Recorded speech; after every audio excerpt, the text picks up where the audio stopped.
कांदा निर्यातीबाबत केंद्राची आणखी एक अधिसूचना समोर येते। बांगलादेशनंतर आणखी 3 देशांमध्ये कांदा निर्यातीला परवानगी दिली गेलेली आहे। NCELच्या माध्यमातूनच कांद्याची निर्यात होणार असं समजतंय। भूतान, बहरीन, मॉरिशसला कांदा निर्यात करता येणार आहे। एक महत्त्वाची बातमी आहे कांदा निर्यातीबाबतची। भूतान, बहरीन, मॉरिशसला आता कांदा निर्यात करता येणार आहे। कांदा निर्याती संदर्भात केंद्राने ही एक अधिसूचना जारी केलेली आहे। बांगलादेशनंतर आणखी 3 देशांमध्ये कांदा निर्यातीला परवानगी देण्यात आलेली आहे। NCELच्या माध्यमातूनच कांद्याची निर्यात होईल असं देखील यावेळी सांगितलं गेलंय। त्यामुळे आता भूतान, बहरीन, मॉरिशसला सुद्धा कांदा निर्यात करता येणार आहे।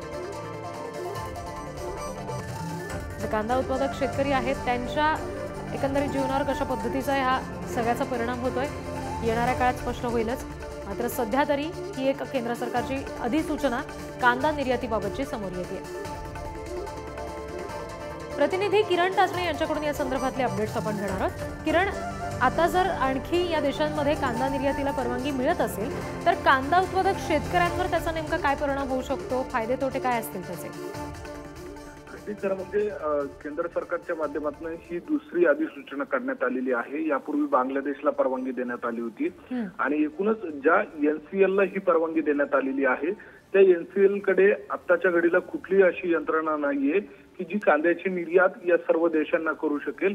आतापर्यंत हजारो मेट्रिक टनच्या बाबतच्या घोषणा झाल्या। आधी सूचनेमध्ये तसा उल्लेखही करण्यात आला की या राज्यांना इतक्या स्वरूपात कांदा निर्यात केली जाईल। मात्र प्रत्यक्षात तशी यंत्रणा नसल्यानं ही कांदा निर्यात कशी करायची असा मोठा प्रश्न केंद्र सरकारसमोर उभा आहे। आणि या सगळ्या पार्श्वभूमीवर 2 दिवसांपासून NCEL आणि केंद्र सरकार आणि व्यापारी आणि निर्यातदार अशी एकत्रित बैठक देखील पार पडली। मात्र यामध्ये कुठलाही ठोस निर्णय झाला नाही किंवा कांदा निर्यात कशी करायची याबाबतचं धोरण आखलं गेलेलं नाहीये। त्यामुळे आणि या सगळ्याचा परिणाम नेमका शेतकऱ्यांच्या आयुष्यावर कसा होतोय, त्याचा काही फायदा होतोय का हे बघणं महत्त्वाचं असेल।